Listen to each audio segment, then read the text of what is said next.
Bonjour Marc, merci d'avoir accepté de répondre aux questions de Regard Actu pour quelques instants. Voilà, Marc Battard, beaucoup de gens le connaissent, mais peut-être que la question que se posent les habitants de notre bassin Montluçon-Commentry, c'est pourquoi on parle de Marc Battard un peu plus et qu'est-ce que Marc Battard vient faire dans notre bassin ou pourquoi Marc Battard est dans notre bassin, peut-être que tu peux nous le dire. Oui, tout à fait. Il y a 10 ans, j'ai eu la bonne idée de venir annexer un petit morceau des Combrailles sur la commune de La Selle. Je cherchais en fait à m'installer une maison pour faire de la peinture et poser mes valises pour peindre et avoir une maison de famille dans le centre de la France. Et donc j'ai trouvé cette merveilleuse maison sur la commune de La Selle, déjà il y a 10 ans. Et stratégiquement, eh bien, je ne suis pas loin de Paris. Ma famille qui est du sud-ouest, mes enfants ont de la famille en Bretagne, en Haute-Savoie. Donc c'est stratégiquement un endroit idéal. Et puis j'ai eu la chance d'avoir des voisins paysans de La Selle exceptionnels. D'accord. Alors, on parle beaucoup dans le bassin, mais bien au-delà maintenant, de ton projet, Everest 2022. En quoi ça consiste? L'objectif, c'est quoi? C'est un record à 70 ans, c'est ça? Non. Bon, les médias vont surtout dire que c'est un record. En fait, ça va être un record, mais c'est pas ça. L'idée principale, c'est qu'il y a un an, j'ai voulu motiver mon jeune compagnon à faire l'Everest pour mes 70 ans. Il se trouve que Emmanuel Petit, qui aurait voulu m'aider à trouver des sponsors, m'a dit non, moi je ne veux pas cautionner une chose aussi dangereuse. Donc voilà. Alors du coup, j'ai rectifié mon projet. Je suis motivé pour refaire l'Everest à 70 ans, pour quelque part donner un peu l'exemple, mais aussi pour moi-même, pour tenir la forme, puisque j'ai arrêté la montagne il y a 15 ans, mais je fais régulièrement quand même de la montagne tout de même, donc j'ai une chance exceptionnelle d'avoir une condition physique. Et du coup, je vais pendant 5 ans m'entraîner à fond pour faire l'Everest à 70 ans. Il se trouve que ce sera un record mondial, mais c'est un long chemin qui intéresse les médias, et puis je suis content, parce qu'il y a tellement de gens qui, à 40 ou 50 ans, quelquefois baissent les bras. Donc de voir un petit vieux de 65 ans envisager de faire l'Everest à 70 ans, ça peut être que positif. Alors, record ou pas record, tu viens de nous expliquer un peu ta vision, mais le fait est que tu es quand même détenteur d'un record. Pour ceux qui ne le sauraient pas, tu peux quand même nous le rappeler, puisque ton surnom, ou le surnom que te donnaient les médias, je crois, c'est le sprinter de l'Everest. Il faut nous rappeler pourquoi. Voilà, parce qu'en 88, donc il y a bientôt 30 ans, j'ai été le premier, et ça c'est surtout un record, j'étais le premier à faire l'Everest en moins de 24 heures. Personnellement, je ne suis pas tellement pour les records, mais effectivement, j'ai une contradiction que j'assume.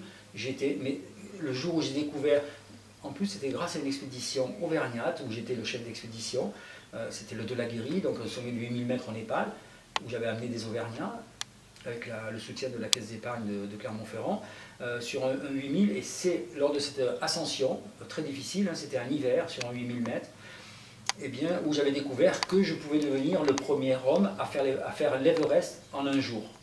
Donc, sans oxygène. Et sans oxygène, bien sûr. C'est très important pour ceux qui connaissent un peu la haute altitude. J'avais réussi ça au mois de septembre 1988. Et donc, dans 5 ans, ça sera dans les mêmes conditions, je veux dire, pas du même côté, c'est bien ça, mais toujours sans oxygène. Ah oui, alors toujours sans oxygène, mais je vais faire l'ascension avec un jeune Tunisien, franco-tunisien, qui est pompier professionnel à Lyon, et puis un ami Sherpa de 43 ans, qui lui a déjà fait aussi 8 fois l'Everest, et le jeune Tunisien, franco-tunisien, a fait l'Everest une fois, et moi je l'ai fait 2 fois. Alors eux, l'Everest, ils l'ont déjà fait avec de l'oxygène, mais là ils sont partants pour le faire sans oxygène. Et on sera une cordée de 3. Donc et au lieu de mettre moins de 24 heures, on va faire une voie difficile où on mettra 5 à 6 jours. D'accord. Alors bien sûr, tu as réalisé de nombreux exploits au cours de ta carrière, qui est maintenant assez longue. On se souvient, enfin pour ceux qui s'intéressent de près à la montagne, que tu as réalisé des ascensions très difficiles dans les Drus. Hein. On a des documents vidéo qui nous aident à bien percevoir ce dont il s'agissait. Mais au-delà de ce parcours sportif, et en parallèle ou en adéquation, Je voudrais que tu nous parles un peu des choses que tu as bâties au service du collectif et des autres, hein, pas seulement en termes d'exploit personnel, notamment l'association en passant par la montagne. Peux-tu nous en dire quelques mots? Oui, bien sûr. Quand j'ai commencé mon métier de guide en 1972, donc ça remonte à très très longtemps, j'ai eu la chance parmi mes premiers clients à avoir des éducateurs spécialisés qui avaient choisi la montagne comme moyen de communiquer avec des jeunes dits en difficulté. Et c'est là que j'ai découvert le monde de l'éducation, des éducateurs de quartier en particulier, de prévention. Et j'ai vu qu'il y avait une lacune, c'est-à-dire que ce n'est pas la montagne le plus important pour ces éducateurs, c'est les êtres humains, c'est les guides qui vont accompagner ces éducateurs pour accompagner des jeunes. Et la montagne n'est qu'un outil. Parce qu'il y a des gens passionnés de cirque qui font la même chose, mais avec le cirque. Et donc la montagne. J'avais constaté dès le départ que beaucoup d'éducateurs qui avaient choisi la montagne ne connaissaient pas forcément des guides de haute montagne qui soient adaptés à encadrer ce genre de public. Parce que dans les guides, bon, tous les guides sont diplômés, on a tous le même diplôme, mais il y en a qui ne sont pas forcément dans le cadre que l'on a besoin pour accompagner ces jeunes. Par exemple, il y a des guides, il n'y a pas de honte à gagner de l'argent, mais il y a des guides qui aiment beaucoup gagner de l'argent, qui aiment avoir des 4x4, en fait, tout plein de choses. Et ça, c'est pas les guides qu'on veut. Les éducateurs ont besoin de guides qui ont certaines valeurs. Et donc ça, c'est le point le plus important de l'association pratiquement, plus le fait que de plus en plus, les éducateurs ont de plus en plus de mal à obtenir des autorisations pour amener des jeunes à la montagne, parce que la montagne a une image de danger, donc du coup de peur et de méconnaissance. Donc l'association, qui est maintenant extrêmement reconnue, eh bien, permet à des éducateurs de mieux réussir leurs projets pour avoir les autorisations des autorités et puis aussi les financements. Et au bout du compte, eh bien, on aide beaucoup de jeunes, puisque maintenant, en plus de 20 ans, ça existe depuis 1995, où j'avais eu le soutien de Maurice André, le grand trompettiste, qui avait offert des concerts qui ont permis de financer le démarrage de l'association. Maintenant, il y a 5 salariés dans l'association. Et en 22 ans, eh bien, il y a pratiquement 10 000 jeunes qui sont passés au travers de l'association. Ah, d'accord. J'ai eu l'occasion d'aller te voir chez toi pour préparer cette interview et j'ai vu quelques tableaux avec des motifs divers et variés. Donc je voudrais que tu nous parles un petit peu de ta passion de peintre, qui est une autre passion de ta vie, et peut-être d'un projet un peu plus lointain que tu envisages à la selle par rapport à la peinture. Oui, alors la peinture, ça a été ma première passion. Mais comme la nature m'a donné une condition physique énorme pour vraiment réaliser des peintures, il aurait fallu que je fasse des peintures monumentales. Donc j'ai eu la chance de découvrir ce sport de la haute montagne. Donc j'ai commencé à faire de la peinture quand j'étais adolescent. Et quand j'ai arrêté la montagne, enfin mon métier de guide et l'activité à 100% de la montagne, il y a déjà bientôt 15 ans, eh bien je me suis remis à la peinture. Et ça, c'est vraiment ma principale passion. Mais comme j'ai toujours encore de l'énergie, je continue à faire de la montagne, effectivement, comme on vient d'en parler. Mais en parallèle, je peins. Je peins de plus en plus. Et donc, tu veux, me semble-t-il, je crois, tu veux faire profiter un peu plus les gens de la Selle et des alentours de ton talent.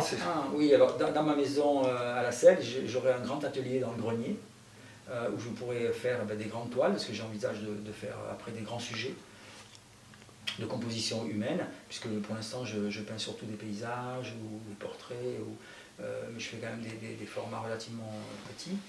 Et dans ce grenier de ma maison, mon ami pianiste qui me soutient beaucoup dans ma peinture, eh bien, m'offrira un piano et ça sera un des rares endroits où je ferai des expositions, puisque je ne veux pas faire comme certains, parce qu'on m'invite souvent pour faire des expositions de peinture, mais en fait on invite le sprinter l'Everest, on invite le montagnard, on invite l'alpiniste.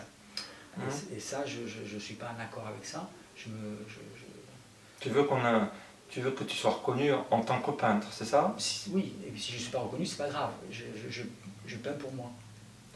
Et donc, installation d'un piano, quel rapport direct avec la peinture? Eh bien, j'ai déjà fait une exposition dans ma maison il y a quelques années. C'est de faire venir des passionnés de la peinture, voir ce que je fais, discuter de la peinture, mais éviter, c'est pas que je suis contre parler de la montagne, mais pas être le montagnard. Enfin, je ne sais pas si je peux en parler facilement.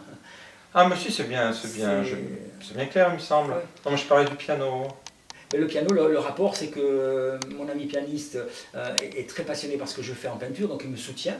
Ouais. Et forcément, il y a des gens passionnés par le piano, et forcément, ça les amène Oui, d'accord. à découvrir la peinture. D'accord. Et voilà, il y a un lien musique et D'accord, donc on va dire qu'on aura l'occasion de te voir encore de nombreuses années dans la région et à la scène en particulier. voilà.